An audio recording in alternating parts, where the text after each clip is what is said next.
Hey everyone, welcome back to CryptoCache. Thanks again for joining me here. Hope you're having a fantastic day. Quick look here at Avalanche. It's actually looking pretty decent. Starting to see some stability here at this 0.618 fib level. While we're still below the cloud, this could be a decent opportunity for consideration to the upside. Now we want to kind of pump the brakes and kind of relax and not get too ahead of ourselves, but at this point looking pretty decent in the overall sense of how it's consolidating well at this level. Okay, so if you're new to the channel, welcome aboard. Hope you can learn something today. If you do want to become a better trader, CryptoCache.tech is a site, link down below. And I do ask, just before we get started, comment below, like the video, and follow if you haven't yet already. Deeply appreciate that. Helps grow the channel, gets this in front of more people. So let's take a quick look at the liquidation levels. And this is kind of contrary, but also complementing to what I said. So we have this lower level of liquidation here, $33.45. Heavy concentration there. So solid chance we're going to see that level get swept to the downside before the price legs up again. Okay.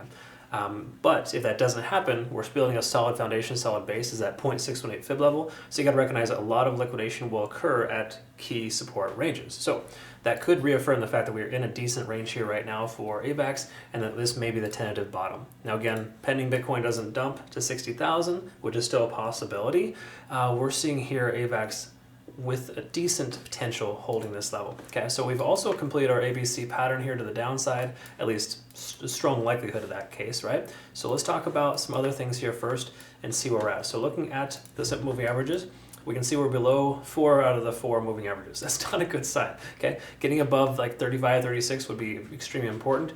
We've lost that key level support. Money flow index is higher than the RSI, which is good, but RSI is still under 50. Most coins are exuding the same behavior minus a couple of outliers. So at this point here, we can presume the price is going to continue lower. Stochastic's also swinging down. So the daily time frame is showing further downside as possible. 4-hour time frame, different story altogether. Just kidding, not really at all. We have all moving averages above the price action. Pretty much the exact, almost the carbon copy of the daily time frame here. We got RSI very low, money flow index above, MFI being high with RSI being low like this. It's a positive sign showing that we don't have much more likelihood of further downside, and we've likely hit our tentative bottom. The reason why that is the case is because we have a lot of money flowing in this coin and the RSI is staying the same, implying that we're getting range bound and we're more likely to break up than down because of that. However, MACD hasn't converged yet, stochastic's barely swinging upwards. This isn't necessarily a perfect situation here, folks, okay? So let's zoom out a little bit and kind of get an idea of this most recent range. Where's the volume accumulating the most? Well, right there at the resistance level of 0.5 fib, about $35. So we can reaffirm the fact that $35 is going to be a strong resistance level for us. So taking a long into that isn't necessarily a good idea. You maybe want to consider taking a long after we've broken through that resistance level and the rest of the market looks decent. Right now, Bitcoin is recovering-ish to that 62,000 range, between 62 and 62.5. If Bitcoin can hold that level today, it would make sense for AVAX to slowly recover. But right now, there's no sign or no indication this price is just going to bounce right back. So when I initially opened saying this is a positive sign, it is positive that we're range bound at this point, but we haven't broken free from this range yet. Okay, so let's just go ahead and keep this up here for the moment until we can decide on a direction. At this point, the bottom is tentatively in at 0.618. What I'm looking for is a bullish backtest where the price action comes up here, and then we consider entry at roughly $35 or higher after we've broken through that key level resistance and reaffirmed that as a support. Okay, that's generally what I like to look for.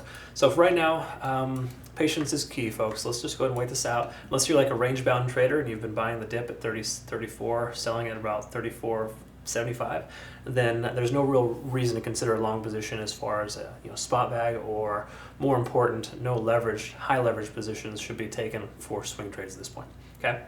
So I'll keep my eye on this here. Again, I know $34 is kind of an area that I was originally wanting to get into, but I think it's a little premature here. We just got to see and wait and find out how we're going to break free from this range, or if we're not going to. One way or the other, it'll happen soon enough. So hopefully this made sense. I described this correctly. Thanks again so much, folks, for watching. If you want to become a better trader, again, CryptoCache.tech is a site. Don't forget to like, comment, and subscribe. We'll look forward to seeing you in tomorrow's video. Last but not least, to get questions in this, so I figure I covered it in every video. BitUnix is the exchange that we use. No KYC or VPN required. Awesome rewards if you use my link to register. Highly recommend using them. Awesome exchange. Thank you again, BitUnix, and thank you too for being an awesome part of my life. We'll see you soon. Take care.